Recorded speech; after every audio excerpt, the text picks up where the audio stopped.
A cultural study conducted by the Canada Council for the Arts in 2019 concluded there are around 160,000 working artists in Canada.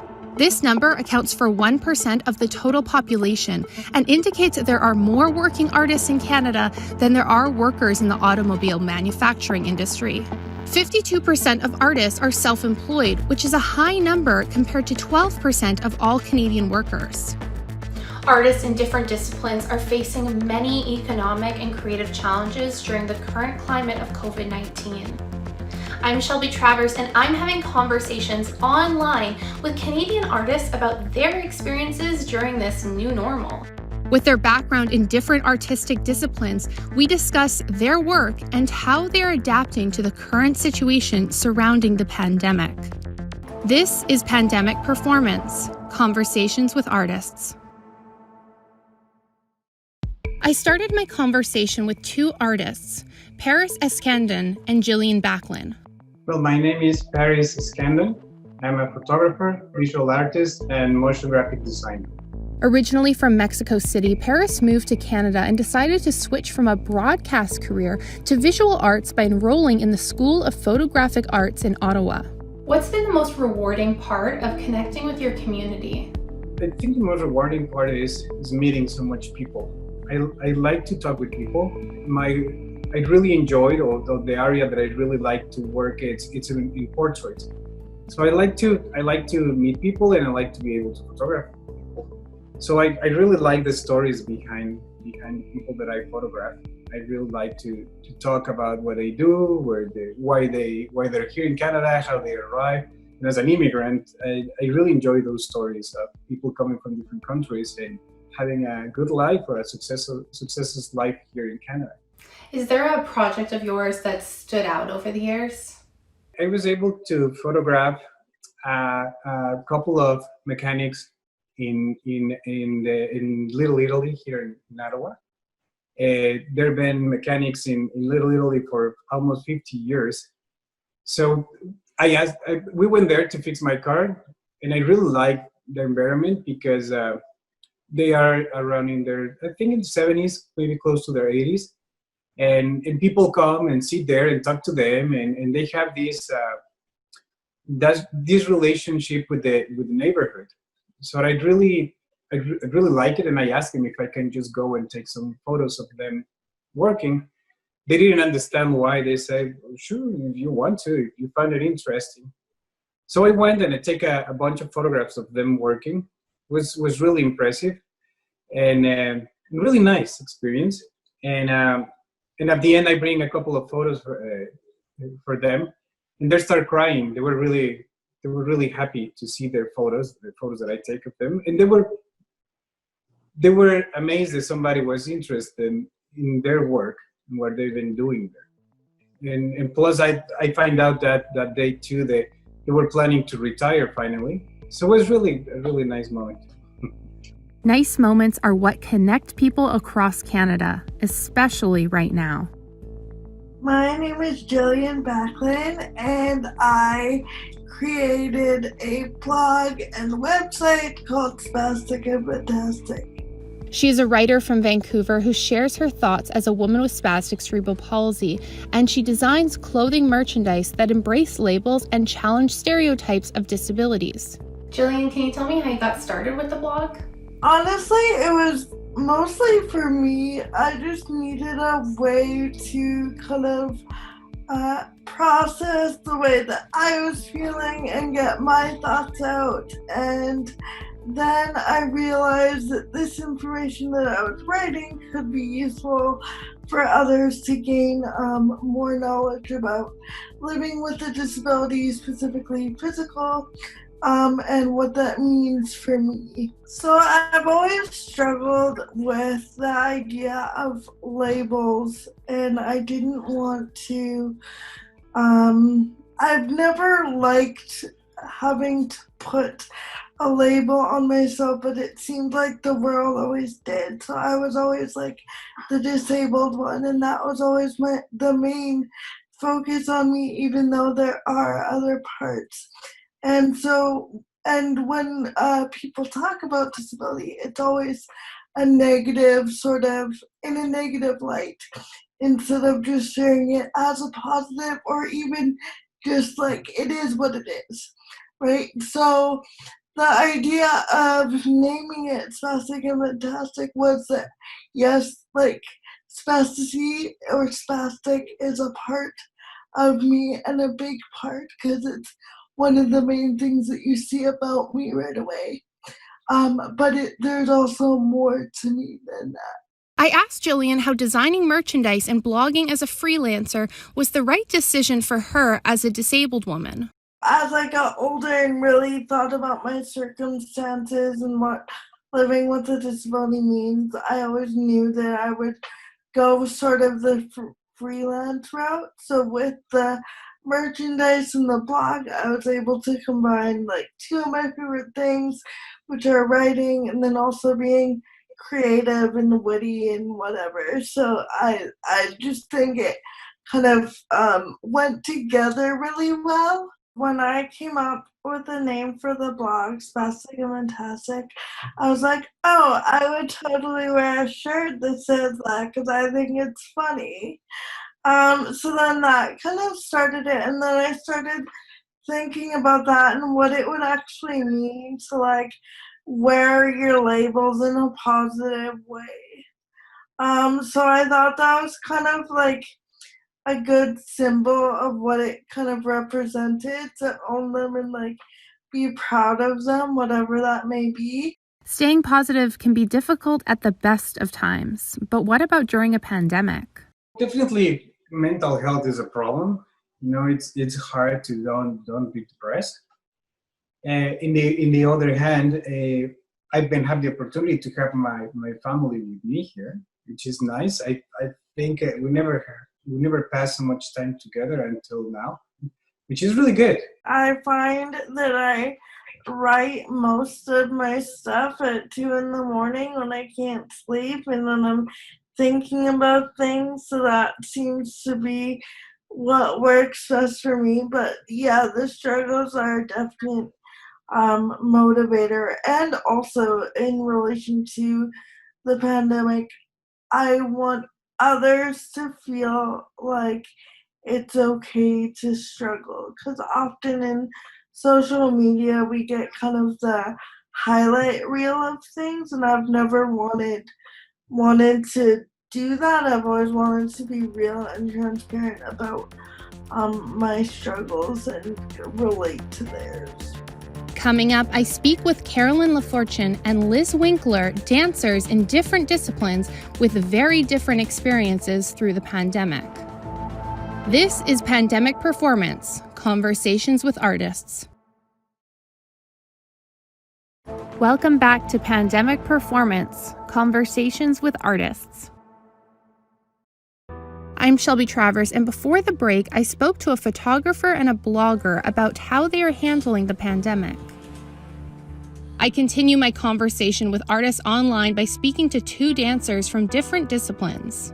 Liz Winkler is a contemporary dancer who teaches and dances as a part of a contemporary integrated dance company for people with disabilities.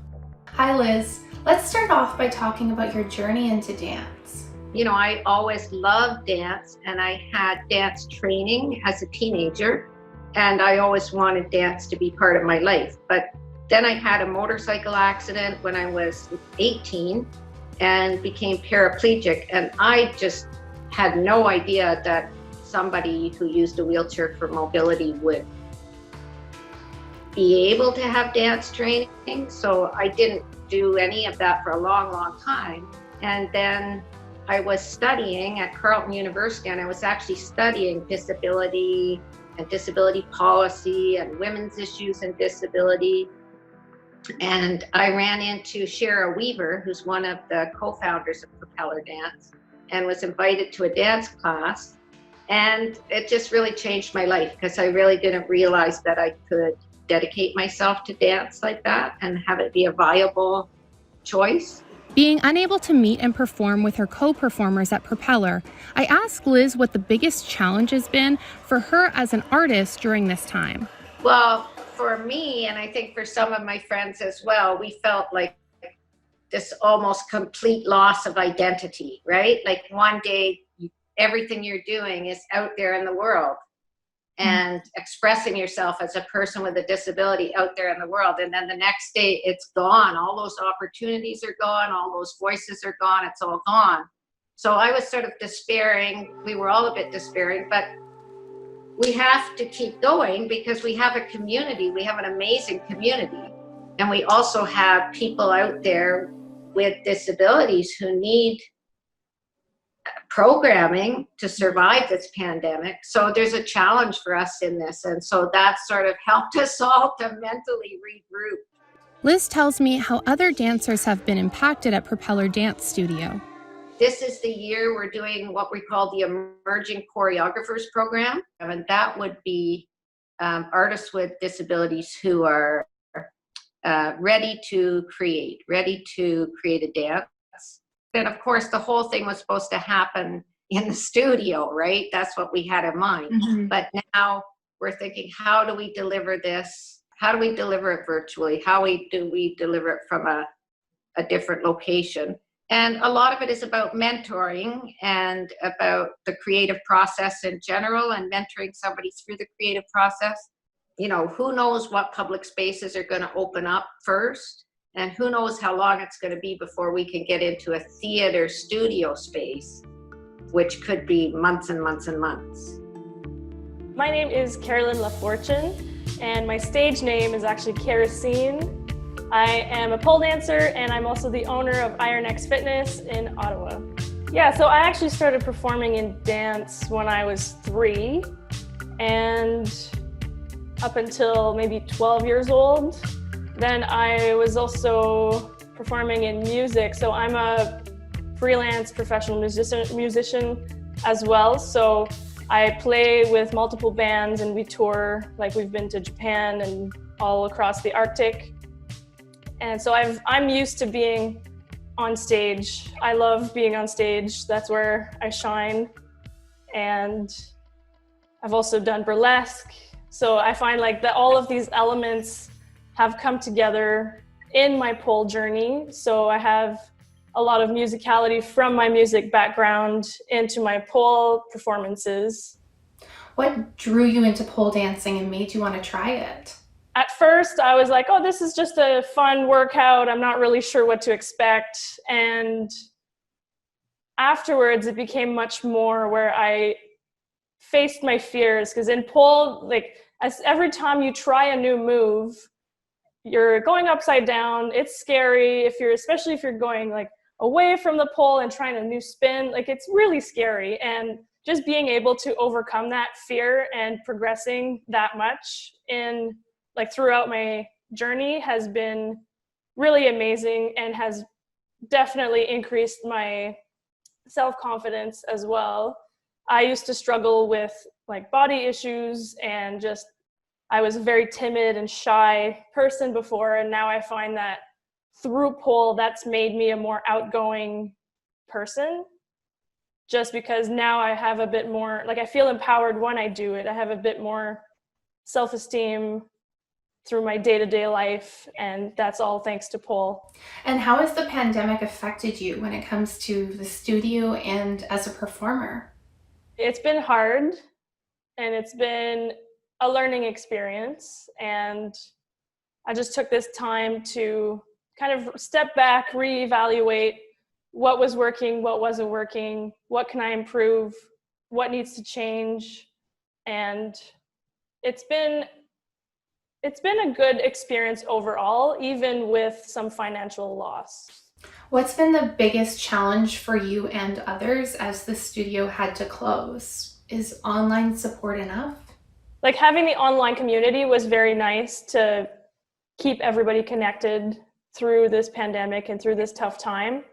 But at the same time, like we still had a brick and mortar studio that wasn't being used and still have all these expenses that need to cover. So it was a hard time for sure.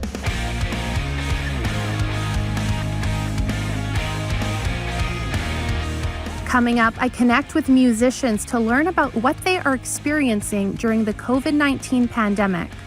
This is Pandemic Performance, Conversations with Artists.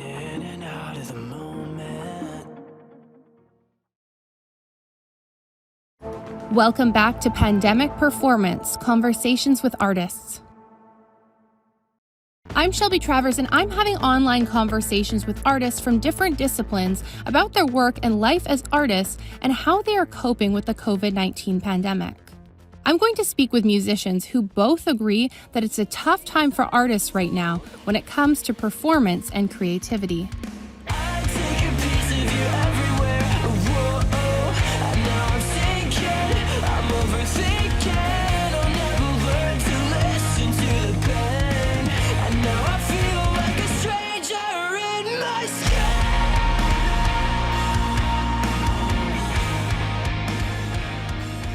Hi, I'm Michael Cisterna. I'm a drummer originally from Toronto, and I'm currently based in Los Angeles, California. So how did you get into music? What drew you to it? Both of my parents are just huge music lovers, and I've always been around it ever since I was a baby. But my dad is a guitar player, and my first instrument was actually guitar when I was about 10 years old. Just following in his footsteps, and he was showing me a few things. But when I was 12, I just sat down behind a drum kit for fun and just like noodled around. And unlike guitar, which kind of took a lot of practice and energy and lessons to like learn and get better at, drums, I kind of just sat down and kind of knew what I was doing from the beginning, even though I never tried it. It was a lot more natural. And then kind of from that moment on, it was pretty evident that like, okay, this is more my instrument. And then I've been playing both ever since, but drums have been taking a lot more seriously. Michael tells me about the impact that the pandemic has had on him and his band True North, who were planning on touring this year. It ruined it. It just completely there is no tour schedule now because of the pandemic. And I have friends that, you know, rescheduled stuff for later in the year, actually myself included. Like I was supposed to start a tour in March, and then that tour got like postponed till October. And then once we realized, okay, that's not going to happen, then that tour just got postponed indefinitely. You know, no one really knows when touring is going to come back. And I have friends that have tours planned for 2021, which I'm, you know, hopeful for, but at the same time, again, no one knows. There's rangers on the highway, search planes up above. I got them on my radar, looking for you, love, looking for. Lucas Hanneman and Megan Lawrence are also Canadian musicians who have seen challenges since the pandemic. Megan and I are two quarters of the Lucas Hanneman Express, which is a four-piece band from Ottawa, Ontario. We have released 3 albums to date, and our last album was actually made it up to number 5 on the Canadian Roots Music Report, so we're really pleased with that. That album came out in 2019. We've been nominated for a Maple Blues Award in 2018 for Best New Act, and then just in this year, 2020, a video that we had produced actually by DARCY TONI, who works for AMI, received an award at the Maple Blues Awards called the Sapphire Video Awards. Since the pandemic hit, all of our performances have moved online, and of course they have drastically diminished. When you get booked for a festival, it's great because a lot of the festivals are going to honor this year's date for next year, which is great. But if you didn't book a lot, then you're looking at 2022 as being the next time that you're actually going to perform. So that's a little hard to think about when there are a lot of artists that didn't book a lot this summer. It's frustrating and hard when you're not able to work and earn money. It's scary. Like, as much as we put on smiles and as much as we're extremely happy with the fact that we've set aside money and we've been really good at doing that, the idea of going through your nest egg for a full year just to survive and pay your mortgage and put food on the table with a child, it is a little scary. It does hit you when you start thinking about the fact that you may not play again for another year. And you're going to try to hustle online as much as you possibly can by doing stuff on YouTube, by getting your numbers up, and by trying to do even just gigs online. But eventually, it does take a toll not being on stage doing what you love in front of the people that you love. Are there any positives to look forward to during this time, such as being able to practice as a full band again, or any new projects? Hopefully by phase 3, we'll be able to get some equipment so we can actually hear each other on headphones in separate rooms and be able to kind of do like a socially distanced band rehearsal. I've been even toying with the idea of maybe doing something in the backyard on a nice day, something like that. But as of right now, unfortunately, it's just been put on hold like so many other things. But that hasn't stopped me from writing. I've basically got a new album of material for the full band ready to go for when things open up and when we can get back together and actually start to try rehearsing and then recording again for the fourth. It'll be our 4th album as a band. And luckily for their fans, this also means that they began writing new material. Because of the pandemic, my focus has shifted a little bit in terms of what we can do right now, which is that Megan and I can work on this duo album, which we've been wanting to work on for a long time, which is more of an acoustic effort where we're both singing and lots of duets and that kind of thing. So I'm working towards that right now, but I wasn't as far ahead with that project before the pandemic hit. So now it's kind of a little fire under my butt to start working on that a bit. For Michael Cisterna, he tells me how and why people can continue to support artists like those featured today. Wear a mask, wash your hands, stay inside. Because like the longer that this goes on, like the longer we'll have to wait until shows happen. So that's like a whole separate issue, I know, but it's wild to me that just people are so selfish and ignorant where they won't just do that, because that will help. That will help us like get back on track to where we can have shows again.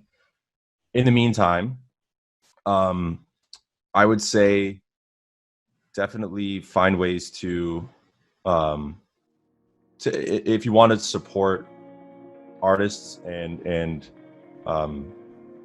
bands at this time, buy merch, stream their songs, buy a ticket to their live stream if they're doing it, maybe even reach out to them if they're like a smaller band, being like, hey, I really love your music and like I know it's probably tough, like how can I support you guys at this time? And they'll know best of how you can support them if you are trying to support it.